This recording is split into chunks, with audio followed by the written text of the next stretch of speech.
Chris Godinez, licensed professional counselor, also the host of We Need to Talk on every Sunday at noon, and then I post it up to Facebook.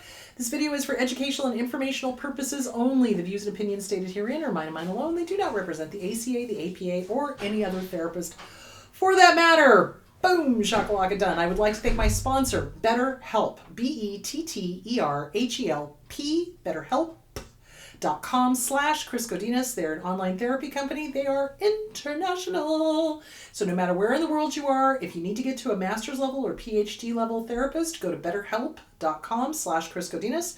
Fill out the questions. They will place you with somebody here in the US of A. If you're here in the US of A and you need to get a therapist, BetterHelp.com/Chris Godinez, and they do chatting.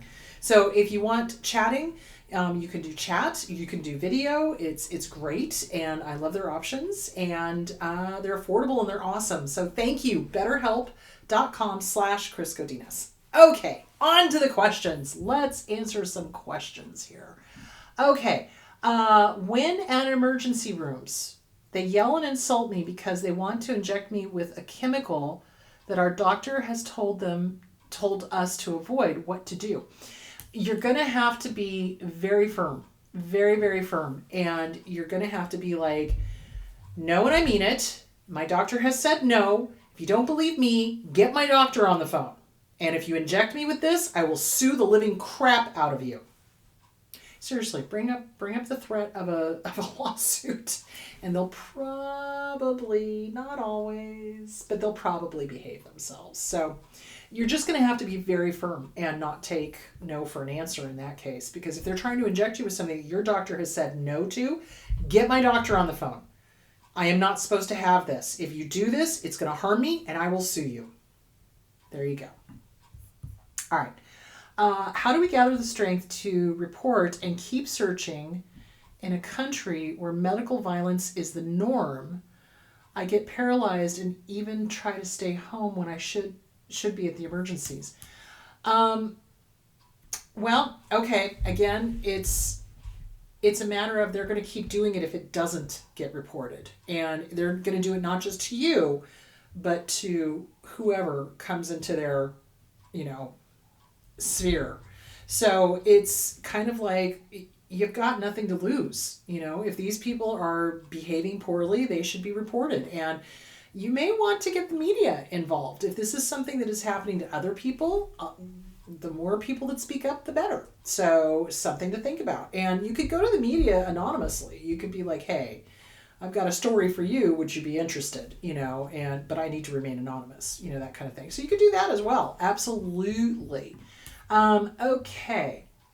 Can EMDR be done over Zoom therapy? Yeah, it can.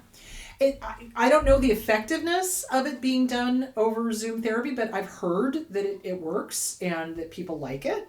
So give it a try. Give it a try. I mean, the worst that can happen is you do it and you're like, it's not working. But, give it a shot. See what happens. So yeah, it can be done over Zoom therapy. Yeah, I've heard of practitioners doing that. So absolutely. What do you do when your neurologist doesn't understand trauma? He thinks I might have dissociation seizures, but I disagree as I'm present during them. Okay, so if they are not trauma informed, you're going to want to get a trauma informed neurologist. And neurologists should be trauma informed because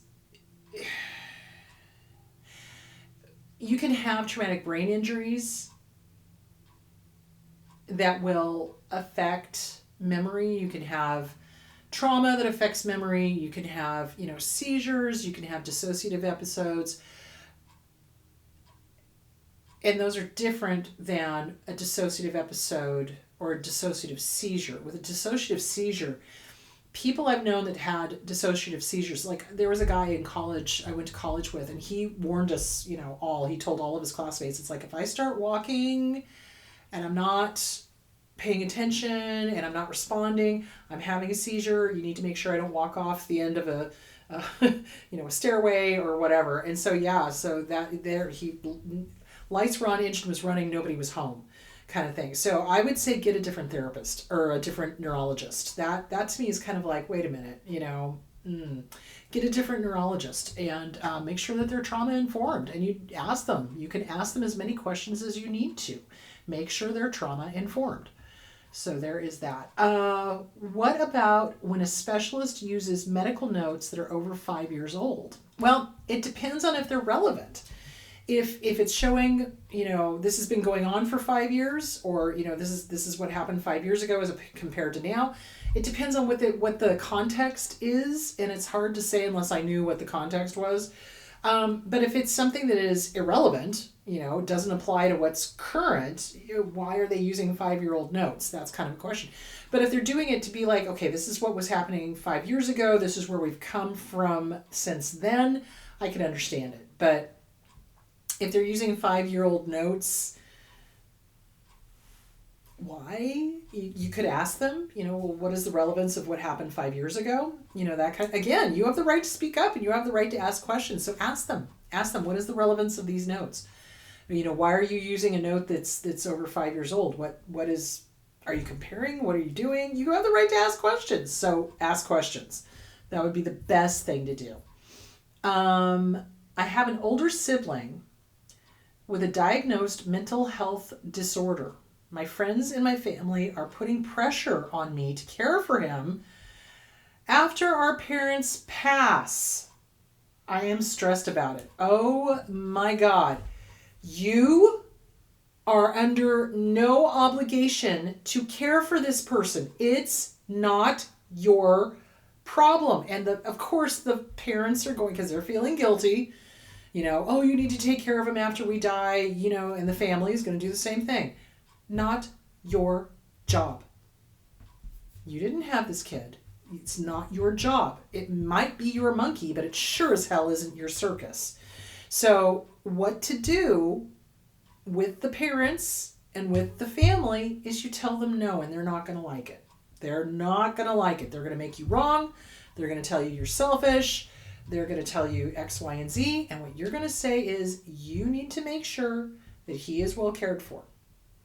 And I am not going to be his caregiver. That's not what I signed up for. I'm not his parent. I'm not going to do it. Period. And they'll keep trying to put pressure on you, and you're just going to have to keep saying no. Is it going to be stressful? Yes. Will the parents use guilt? You bet. Fear, obligation, guilt, abuse, fog. So if this sibling has got a mental health issue and they're looking to you to caretake them, they're feeling guilty. And really what they should be doing is setting up his care at either a care facility with a caregiver, group home, whatever the case may be. But if they're expecting you to take over the role of parent, that's not fair. That is not fair. That is not your job. You did not have this child. This was not what you signed up for, So you're going to have to really stick to your guns. And my friends and family are putting pressure on me to care for him after our parents pass, and I'm stressed about it. So no, not your job. You could meet them halfway and say, okay, I'll find a care facility, I'll find a group home, I'll find assisted living, I'll find whatever for him, but no, I am not going to become the caregiver. No. You're not equipped for it, that's the thing. I don't think people understand is that caring for an adult, you have to be able to, especially if they have any sort of physical issues, you have to be able to lift them up. You have to be able to, and if they've got mental issues on top of it, what if they're violent? Do you have kids at home? Is that fair to your kids?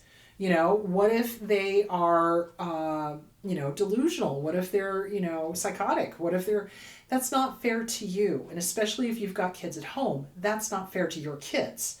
So it's not your job. It needs to be the job of somebody who is a caregiver, who knows how to deal with somebody having a psychotic break, or deal with somebody that is violent, or deal with somebody that is, physically disabled, that needs to be lifted so that you're not hurting yourself. Do you see where I'm going with that? So, you're just going to have to say no and keep saying no and know when I mean it. And look, here's this great care facility. Here's this group home. Here's this, that doesn't mean that you're not ever going to visit them, but that means you're not going to take them on. And I'm wondering about the friends. Why are your friends demanding that you become a caregiver? What's that about? Are the friends flying monkeys? Are the families flying monkeys? What's going on? This because a healthy, normal family would not saddle another child with that. Unhealthy people are the ones who look at the other siblings and go, I want you to take care of your brother or your sister when I die. That's not fair. Especially if the brother or the sister has got serious mental health issues, is difficult to get along with, etc., etc., etc. It's not your job. It's not your problem. So, yeah, you want to say no and mean it. You can meet them halfway and say, hey, I found a great care facility. Let's look at that. That kind of thing. So, there that is. Say no and mean it and stick to your guns. And I would really question, are these people really your friends? Because a good friend would be like, okay, let's look at the pros and the cons. Okay, the pros are you'd always know where they are. They would be somewhere familiar. The cons are you're giving up your life to take care of this older sibling that's got mental health issues. You've got maybe kids at home. Is this person going to impact your kids? Do you see where I'm going with that? I mean, you got to do a pro and a con list, but also it's like, why are the friends pressuring you to do that? That sounds really like they're not your friends. So you want to definitely take a look at that. So anyway, there is that. And I promised I would say what I'm talking about on Sunday. And did I bother pulling that up? No, of course I didn't. Hold on just a second. Let me get this back where it was. Okay, whoops. Hello. Let me pull this up. Oh, if I could spell, I would be dangerous. I really would. Okay, there we go. All right. No, that's not what I'm looking for. Is that what I'm looking for? That is not what I'm looking for. Oh, heavens to Murgatroyds. I thought I knew what I was talking about. Well, I will post it on Facebook because apparently if I were organized, I'd be dangerous. So, all right, guys, I will talk to you on Sunday. I will post what I'm going to be talking about on Facebook so you know what the topic is. So you guys have a great week, and I will talk to you later. Bye.